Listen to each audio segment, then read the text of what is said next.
The following is a presentation of KSL Sports.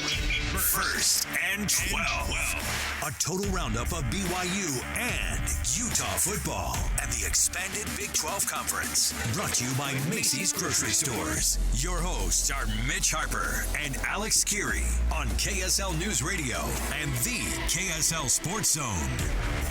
Welcome back into First and 12. This segment, folks, man, the reactions on our YouTube, our podcast, emails, the power rankings every week conjure up some emotions from our listeners, and we appreciate it. It's why we do this show. The power rankings, man, it makes you take some crazy pills, because when we put this list together, Alex, it makes you go, really? That team that high or that team that low? But well, I need to emphasize, too, when we do these rankings, this is not like your top 25 where you're like, we have overreactions. Like 1 week you can have a team pretty high up there, and then we'll put them at the and we'll put them in the basement if they look like garbage. And that's our commitment to you. Insanity in our power rankings, because this conference is insane currently. Let's get to those power rankings right now. The Big 12 Power Rankings, a weekly rank of all 16 programs, from the elite to the bottom dwellers. All right, Mitch, let's should we go? Let's just go from the top to the very bottom. Let's do it. Especially because the top is got a couple of teams that we're pretty familiar with. The University of Utah taking care of business at Oklahoma State. No reason to take them away from anywhere. From that number one spot, especially because they're doing this winning Mitch with Isaac Wilson. He's not the number one guy, and that's what's even more impressive is they're asking things from Mekhi Bernard in the absence of Cam Rising, and they're asking things of the freshman quarterback Isaac Wilson. I think it's just a tremendous education for this kid week in and week out. To get a win like that, it's one thing to win at Utah State and have kind of a nice little fun week there. But I think probably get the rug pulled out from under you partway through the week, and they say, hey, you're going to be the guy, and have to go down to Stillwater and get a win, and you do it. That's awesome. Utah number one right now. No reason to change that around at all. I am absolutely blown away by number two, and I think it's exactly right. And frankly, I feel like this team that's in the number two spot here could sneak up and stay at number one if they can string some wins together. And, man, it's a tough-looking team. That's the Iowa State Cyclones, who are 3-0, and they absolutely crushed Arkansas State. No surprise there. Mm-hmm. They completed their non-conference schedule this week.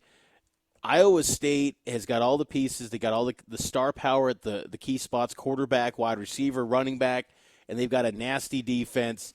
Iowa State, no one's going to talk about them, but they are going to be a force in this league this season. Matt Campbell's got his best team since 2020. Mm-hmm. He's talked about that quite a bit, and they look really good to start it out. And I think they deserve to be at number two, so we're getting ahead of everyone else and putting them near the top. And I'll say, too, I got a lot of crap from Utah fans when I said that Iowa State coming to Salt Lake City was going to be a real test for the Utes, and people kind of made fun of me before the season started. And now it's starting to look more and more like that could be an even more important game than this one was this past weekend. That could be two undefeated teams. Yeah. It really could. You look at the schedules. Here's the benefit. They're going to be in Salt Lake, and I don't know. Maybe by then you'll have Cam Rising's finger feeling a little bit better. Number 3 in the power poll, Mitch. I want to poke a hole in this because it's so funny to see him rise up in this ranking so quickly. But, man, BYU number 3 in our power rankings. The highest they've ever been in our Big 12 power rankings, Mitch.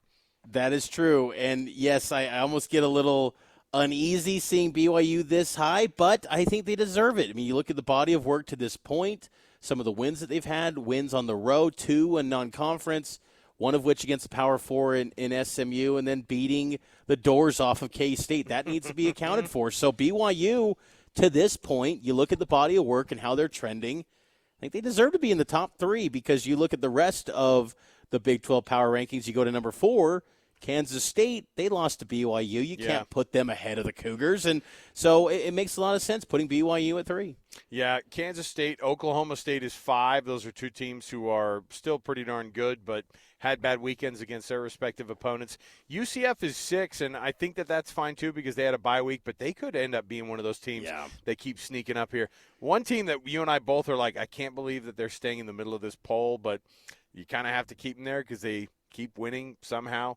University of Colorado.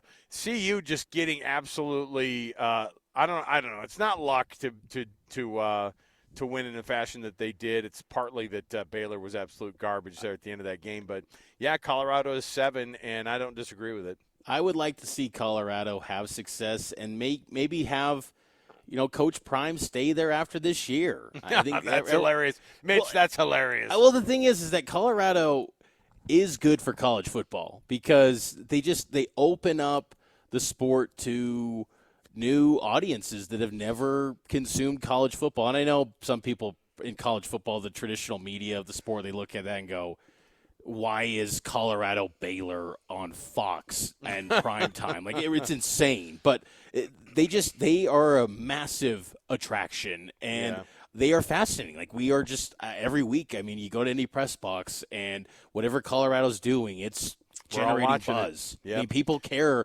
about the Buffs, and I think that's just whenever you have those type of teams, especially in this league, that's always fighting for, I think, respect among the power conference structure. I think that's a good thing. Number 8, Texas Tech. Man, they've made a climb, and for good reason. These last 2 weeks, they've looked really good, taking care of business at home. Last week against North Texas, and then Big 12 play against ASU, a very good, much improved ASU team. So nice win for Texas Tech, who's surging after a slow start to the season. Yeah, number 9, Arizona State. I don't know how good Kenny Dillingham's guys are. Maybe they're going to come back to earth at some point. But, 3-1 on the season. Still, they had to take 2 tough trips to Texas. First to San Marcos last week to get a win, and then go back to Lubbock again just a week later. And that's a tough ask. And that team, I think, is still a lot better, like you said, than last year. But we'll see how they do the rest of the way. Arizona is 10. West Virginia, they're starting to move up a little bit in this poll. I think that they are better than that 11th ranking, but we'll see because you have to still perform. But West Virginia beating up Kansas and just absolutely rubbing salt in the Jayhawks' wounds. It's not good for them, but there you go. There's your number 11 team, West Virginia. I could see them climbing up even higher in the next few weeks here, Mitch. I agree. They've had a tough schedule, and they stretched themselves in non-conference, playing 2 rivals in Penn State and Pitt, and they came up short in those. But, hey, they're 1-0 in Big 12 play. Yep. And as we know in this 12-team playoff era, it's all about just winning your league, and the rest will take care of itself. Number 12, the Cincinnati Bearcats, who had a big win, their first Big 12 home win as a Big 12 member over Houston. Number 13, Baylor.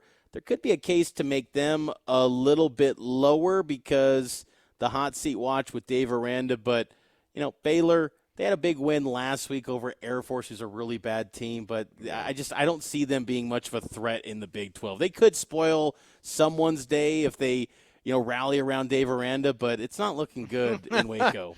I don't know if they want to rally around Dave Aranda. Rallying around Dave Aranda so far has not gotten them much. It's so surprising because So that guy weird. was on the doorstep reportedly of being the USC coach before Lincoln Riley, and now he's just an afterthought in this league. Yeah, well, and ask Sonny Dykes, how quickly you can fall from going to the national championship game or, winning the Big 12, and then the next time people talking about you give up 66 to SMU, and people go, hey, you should probably lose your job. Yes, so TCU and Sonny Dykes guys at 14, and you can make a case they might even be worse than that just because of how bad they showed up this week. And it was like, hey, we lost a game against UCF. We had a nice game, but we still lost it. Then we show up. I just didn't even know. When a coach is absolutely at a loss and doesn't know why his team showed up and played as flat as they did, and then he gets kicked out of a ball game, that's not good. That's not good. And guess what? The only reason that you're not at the very bottom of this thing is because you have 2 teams that are behind you in the power rankings that are actually in a worse spot than you are, TCU. Number 15, Kansas. Again, I did not think that BYU would be 4-0 and Kansas would be 1-3 through 4 games. But man, the Lance Leipold's got a lot to figure out there in Kansas, and it might be a cursed program because this is more along the lines historically of what the Kansas Jayhawks do in football. Well, and Jalen Daniels just continues to look he's struggling. And Below average, every week he's having an opportunity to put together a game-winning drive, and he coughs up the football, whether it's a pick, a fumble. He can't take care of the ball, and when you can't do that as a quarterback, it really raises questions about can you stay on the field. And they're at a situation now where with no Jason Bean, who do you turn to? You got a bunch of freshmen behind Jalen Daniels, so you're kind of stuck with him. And I mean, that sounds crazy to say that, stuck with Jalen Daniels, but he has been nowhere near his old self that we saw 2 years ago. And the number 16, Houston, for a brief moment last week, you thought, oh, they did a nice job getting that win for Willie Fritz against Rice, his first win, but then they came back to earth, got thumped by Cincinnati 34-0. Houston Cougs. It's going to be a long season in Houston. But we got to take a break, though. The season's only getting into the thick of this with league play. We got a loaded Big 12 schedule coming up next week. Let's preview Week 5 right here on First and 12. Mitch Harper, Alex Kirry, KSL News Radio, and the KSL Sports Zone.